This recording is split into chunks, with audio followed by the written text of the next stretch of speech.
All right, we're live. What's up, y'all? Dustin Jones here. Welcome to the PT on Ice Daily Show brought to you by the Institute of Clinical Excellence. Today is Wednesday. That means it is Jerry on Ice, where we talk about all things older adults. What's up, Alex? That also means that many of you all received the Hump Day Hustle email, so hopefully you're on that list. If not, ptonice.com, very, very helpful resource. But today, what's up, Julie? How we doing? We're going to talk about overhead capacity in older adults. We're going to talk about overhead capacity in older adults. Now, whenever we talk about overhead capacity in older adults, many of us, the first thing that we think about is, yeah, right. What capacity are you talking about? Most of my patients or clients can barely get above 90 degrees of shoulder flexion. Well, hold on, hear me out, and we'll troubleshoot some ways to think about overhead capacity in older adults that may be a little different than some of the other people that you work with, but also just kind of a step-by-step progression of getting people to lift relatively heavy weight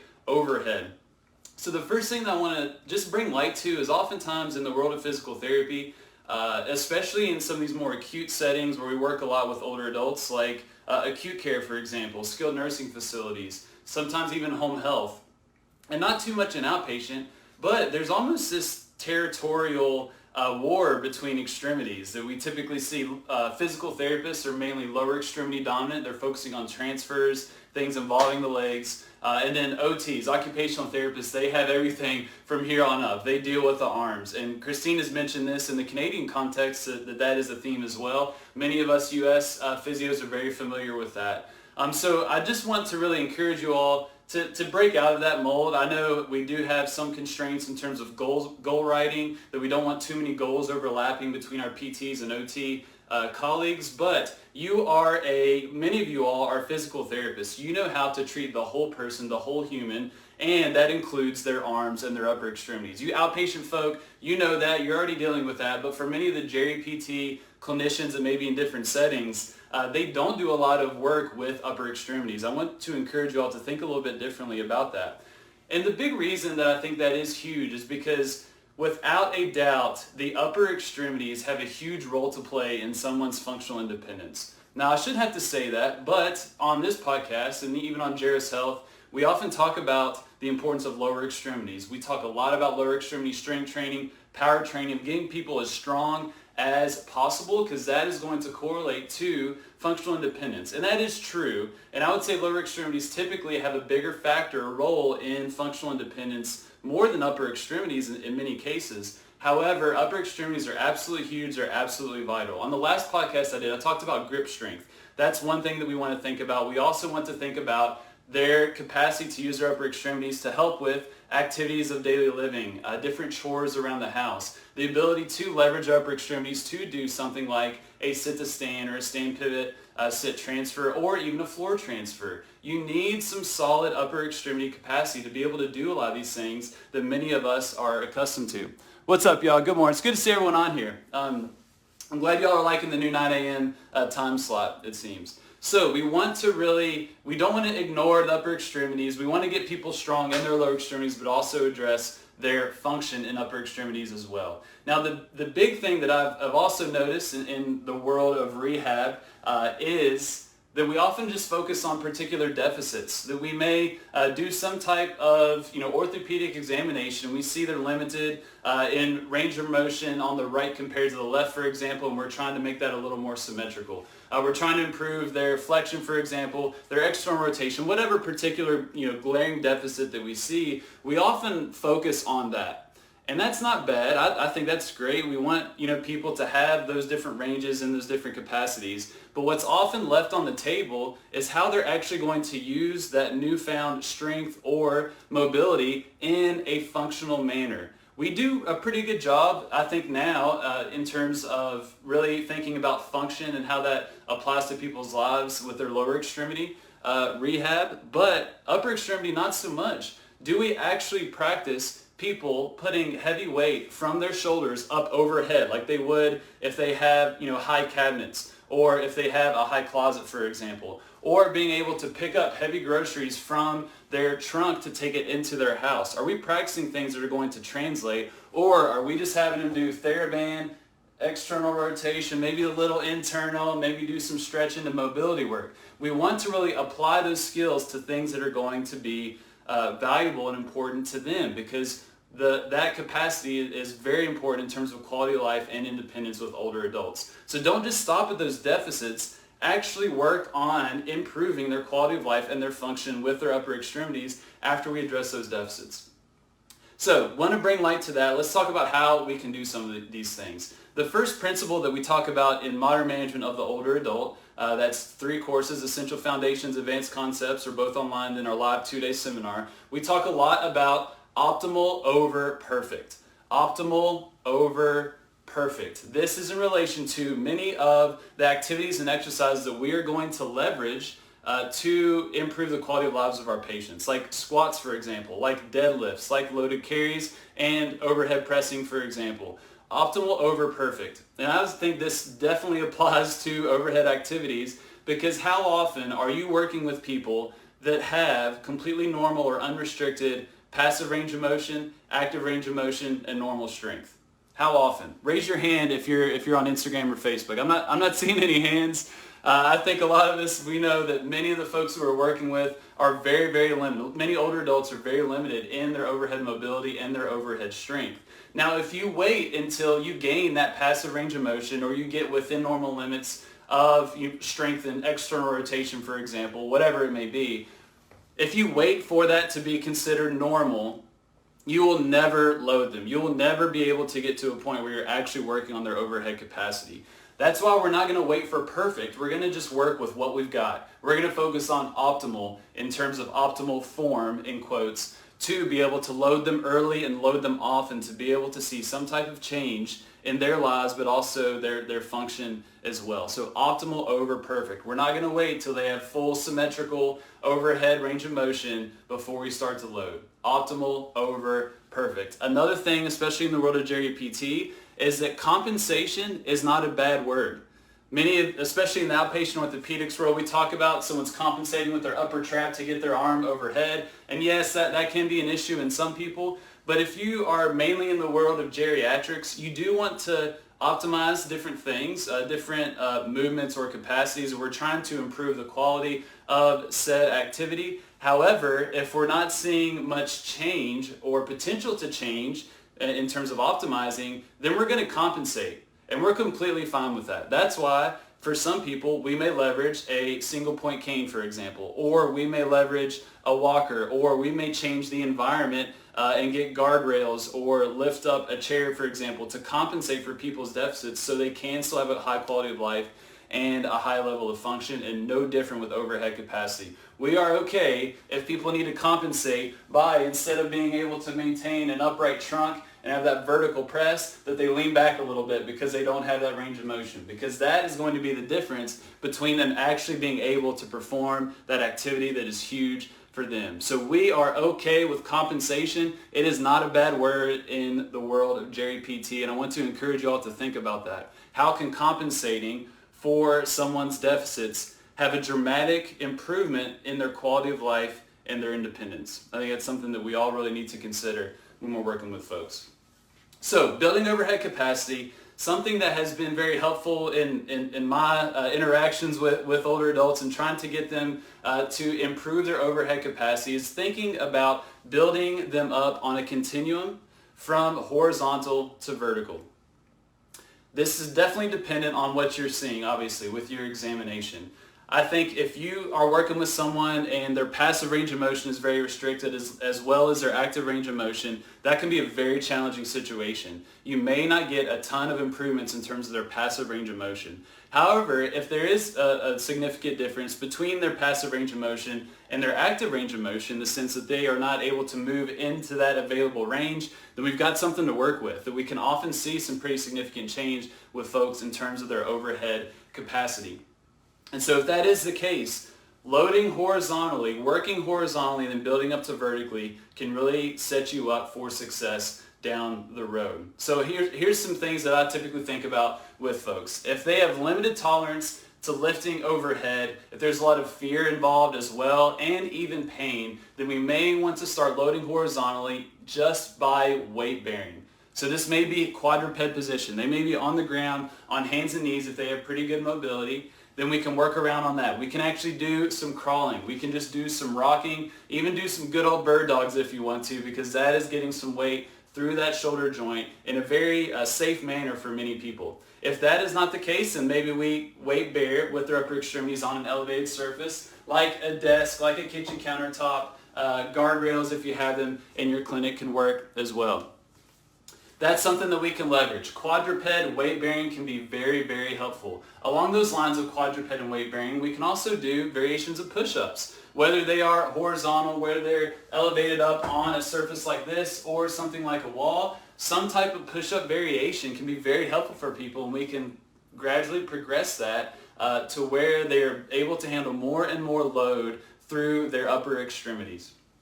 And once we've exhausted or doing pretty well in the horizontal plane, then we can start to get above 90 in terms of shoulder flexion. One great activity that we can leverage is something like a landmine press. So many of you all have PVC pipes, you have a barbell in your clinic, stabilize one end and then I'll just scoop down, but you want it to be relatively longer so they are able to press in kind of that trajectory above 90 degrees shoulder flexion. If you have a barbell, this is very easy to do. If you have a PVC pipe, you want it longer than this one, but you can load it up with weights, with ankle weights as well, that you can load it up and start to get them going in that direction against resistance, but relatively supported. Bands are another way that we can do that too. So a landmine press is a great tool to have, as well as leveraging bands to be able to do that. Then, as that is progressing, then we can go a little more vertical. Bands are great for this. I love using something like a Cook band or even a good old TheraBand, to where you are in somewhat of a supported position, whether they're right here with the bands, whether they're starting with pulling or pressing, but something like this can provide a little bit of resistance, but also a little bit of support. So this, for example, if I had a taller anchor point, I'm just going to get on my knees. Even just a more vertical pull down. For some people, this may be the end of their range of motion. We want to try and get them up a little higher if they're able, but even the support of the band and then that resistance to pull down can be very helpful for people, and we can even flip it around and do a press.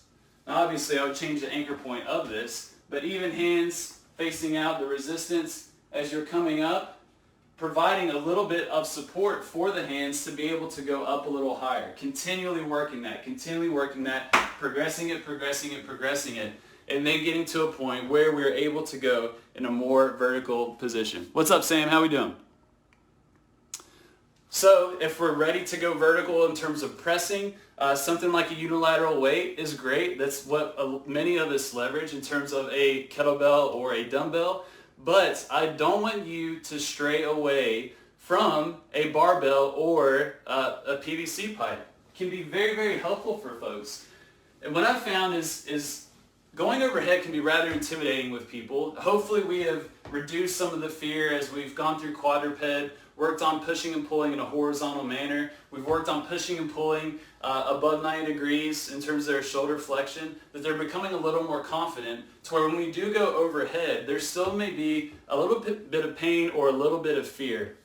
And the beautiful thing about a bar or a PVC pipe that you could potentially load up is that, let's say I have a glaring deficit on my left shoulder. I'm very fearful of it. It's been decades that I've had some type of shoulder pain or shoulder restrictions, that all of a sudden, when I know I'm going to press overhead, I've got some help.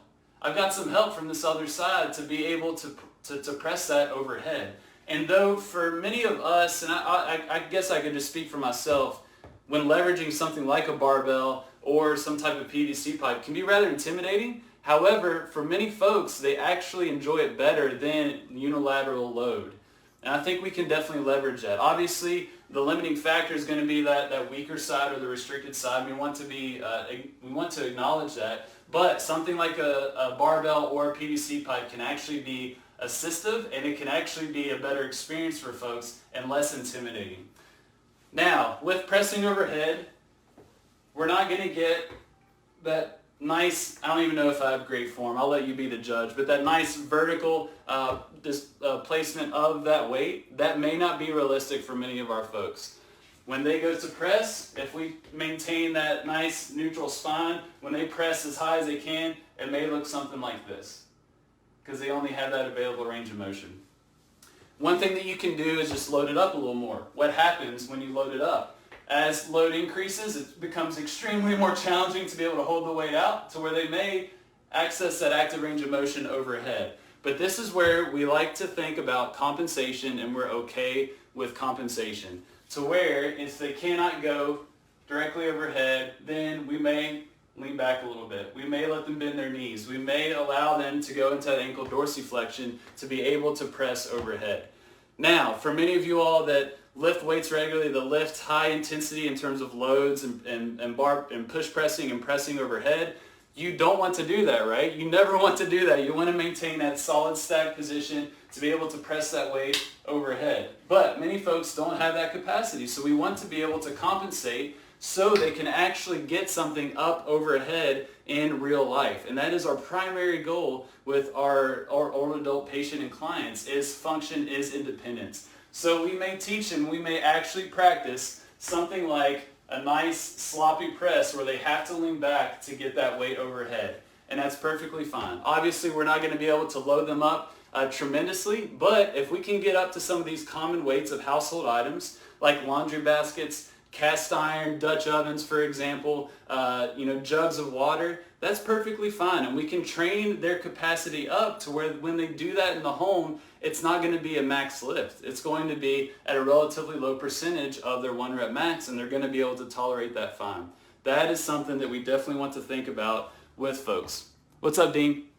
Compensation is completely fine in my book in that department. The next thing that we also want to think about is leveraging some principles of Olympic weightlifting. So many of you all are into CrossFit, that you move a barbell around. You've done a clean and jerk before, and you understand how important it is to have a good dip and a good drive to get heavy weight overhead. That is super applicable to many of the folks that we work with. If they have limited overhead mobility, limited overhead strength to where they're already compensating by trying to get some weight overhead, then we can teach them the dip, teach them the drive to be able to get a little more weight up onto that shelf or up into their closet to be able to do that. So teaching them the dip, teaching them the drive is something that we definitely want to think about to allow people to be able to lift heavier weights overhead. All right, we will go into that more in detail at the ICE sampler if you're going to be there. But I did want to mention one thing when you are talking about the dip and the drive, is you really want to think about these bad boys. So for you home health clinicians, I think Alex is on here. And if you're in acute care as well, or skilled nursing facilities, many of your patients are going to be in their nice hospital socks or their house shoes where they're nice and flat. If your folks are in those flat shoes and they have limited ankle dorsiflexion, a dip is going to be very short. They're not going to have much available range of motion to get that stretch reflex to be able to drive up. So we want to give them a little more ankle range of motion, so we can throw them in a shoe, or we can throw them in a shoe plus something like this, the VersaLift or some type of heel lift. So they can go a little bit deeper into that dip to get that stretch reflex and then be able to drive overhead. Something you want to think about. So that's all I want to talk about today. Building overhead capacity in older adults. Be okay with compensation, especially when we're talking about independence in their home, quality of life. Perfect form may never be achievable for many of the people that we work with, and that's okay because we can overcome that and we can compensate.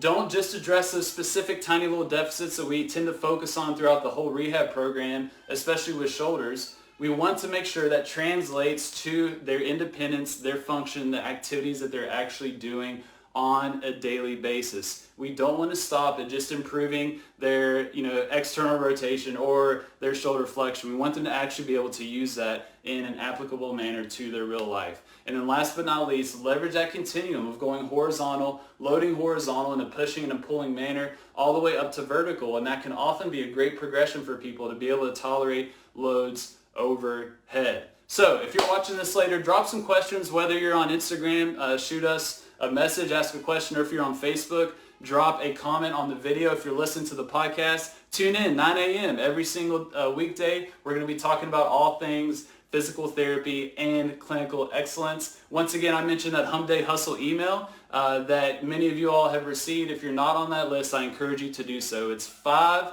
or more, not too many more, but usually like 5 to 7-ish helpful links to articles, helpful social media posts that we found that will be relevant for you in your practice. Jeff Moore sends that out every Wednesday morning at 8:30. Otherwise, it was great hanging with y'all. I will talk with y'all in a couple weeks. See ya. Hey, thanks for tuning in to the PT on Ice Daily Show. If you enjoyed this content, head on over to iTunes and leave us a review. And be sure to check us out on Facebook and Instagram at the Institute of Clinical Excellence. If you're interested in getting plugged into more ICE content on a weekly basis while earning CEUs from home, check out our virtual ICE online mentorship program at ptonice.com.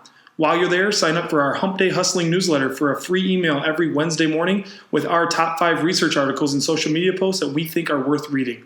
Head over to ptonice.com and scroll to the bottom of the page to sign up.